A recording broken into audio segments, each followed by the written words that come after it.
Hey there, name's Alex, and I'm no economist, but I'm also not a video game journalist. Because if I was, right now I'd probably be telling you how the latest upcoming crappy game is probably worth the 60 or 70 dollars you're gonna spend on it. But fortunately, I'm not a video game journalist, so you can probably trust me when I tell you the things I'm going to tell you.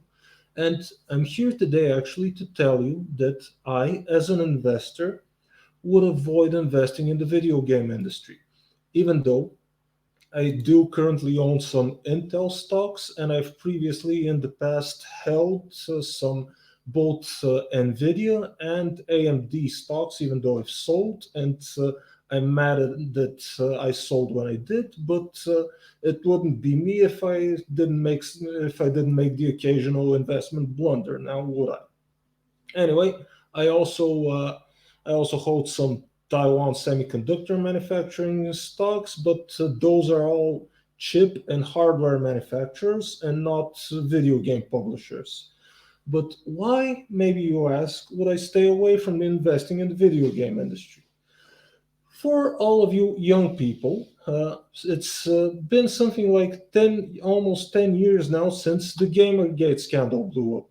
And if you don't remember that, that was a case where it was revealed or it was uncovered that a bunch of video game journalists, or in general the whole video game media, isn't really that objective and unbiased as one would expect of journalists and media actually reporting on news and important information from the field that they're supposedly covering.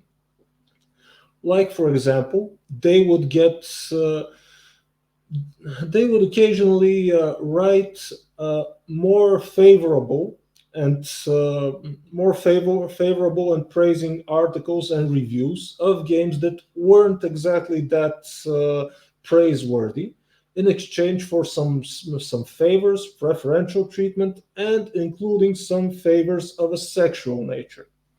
Normally, if you're a gamer, you'd be expecting that as a consumer in this industry, as its customer, you would be expecting of the video game media to be informing you of what the upcoming games are, in fact, and what the industry is doing. But it would be then the job of an objective reviewer, a gaming journalist, to properly inform you whether the game that you intend to spend 60 or $70 of your money is actually worth it, or if it's a piece of crap. But hey, the media should be telling you, hey, this game sucks, don't buy it, don't spend the $60 on it. But you would be surprised. And apparently, gaming media would give a crappy game a score of 9 to 10, even if it's a piece of garbage, in exchange for preferential treatment by the gaming publisher. For example, early access to upcoming titles, or preferential access to events, or maybe even the occasional blowjob from one of their female members of their staff.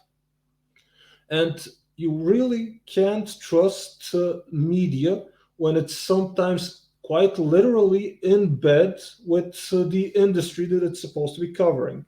Then you really can't expect them to be objective and unbiased. Matter of fact, they're going to be biased. And since that Gamergate scandal made the wider public, or at least gamers, realize that the gaming media isn't really that fair, objective, and unbiased. Whether that is limited to only the gaming media, or global overall media more generally, that's another topic, and maybe it will be discussed at some other point in some other video.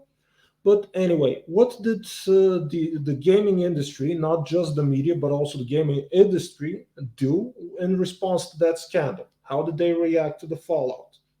Well, apparently, the gaming industry is the one industry that actually has the best knowledge and insight into the hearts, minds, and tastes and preference of its consumer base or of its customer base.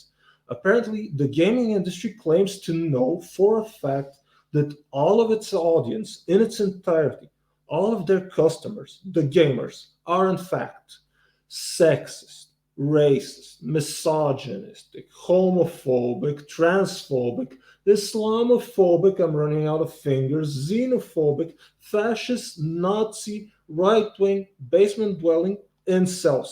At least that's what the gaming media and the gaming industry thinks of its customer base, of its paying customers. That's their opinion of you. No other industry in the world actually can claim that they know their customer base that well, that intimately, and that deeply.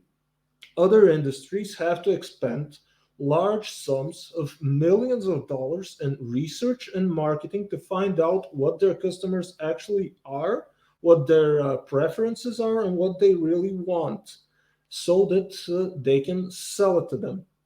And then there's the gaming industry claiming that it knows all of those things above that I mentioned about its customers, who exactly they are.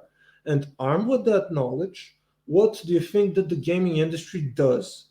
Now, if I were in charge of some industry and I knew that the customer base, and I knew what the customer base wants, what its inclinations and preferences and tastes are, if I had also the means of producing and packaging what they want and delivering it to them, then I'd be doing it and making money. But apparently, the gaming industry does not share my taste and value of money. Apparently, they value other things more than money. And claiming to know precisely that well who their customers are and what they want, instead of selling them what they want, the gaming industry goes on to lecture, scold, moralize, and preach to its audience, calling them all of that list of istophobias that I mentioned earlier, and then trying to propagandize and push to them the woke, liberal, left wing message to them, and basically teaching them all about diversity and inclusion, even though the customer base may not want that.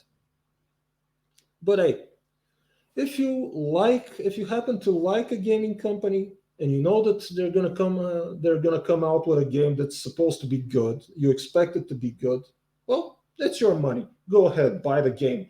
And if you really found the game to be good and other people also enjoy it, then maybe if the publisher of the game is a publicly traded company, then maybe you can invest in their stocks if you also believe that they'll be profitable.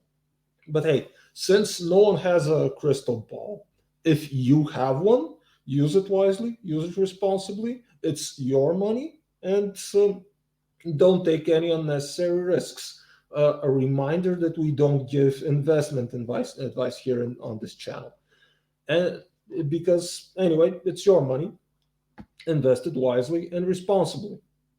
Whereas if you know that another gaming company consistently puts out crap and crappy products and bullshit games on the market, and you expect that their next game is going to be a failure, a flop, and a bomb, then don't buy it.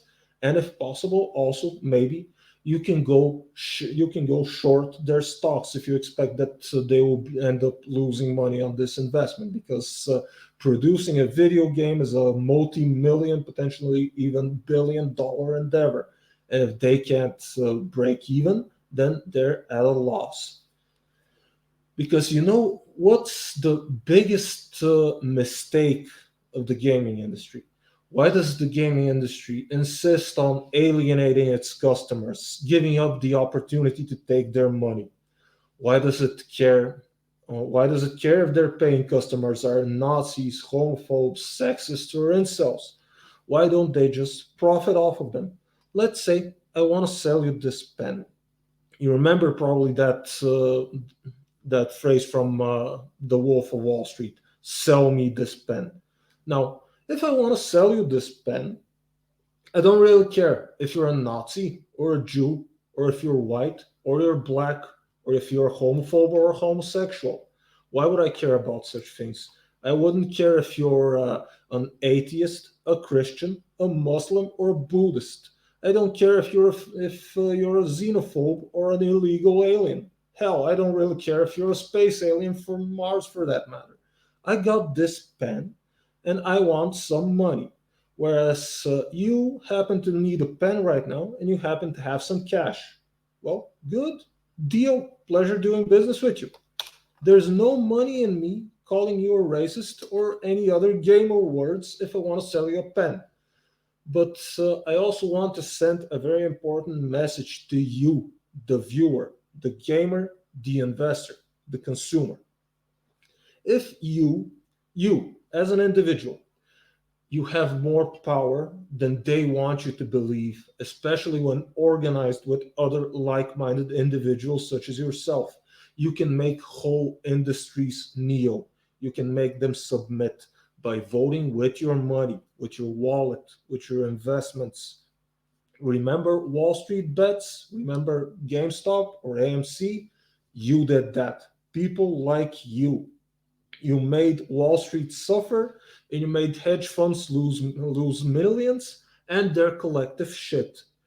That is the power of you as the consumer. That is the power that you hold in the capitalist market. Go use it. The leftists don't want you to know that in the capitalist market you have that sort of power where in fact they are the ones that are in bed with the major corporations, and they don't want you to realize that the power that you hold in the capitalist environment. Anyway, that's all I had for this video. If you like it, give it a thumbs up, subscribe to the channel for future videos. Links how you can support the channel will be below in the comment in the description. Also, drop me a comment telling me I'm a basement dwelling istophobic incel, or that I don't get it, and gaming media should be, in fact, used to re-educate right wingers like myself. Or let me know what games you're playing and what would you recommend. And see you in future videos. Cheers.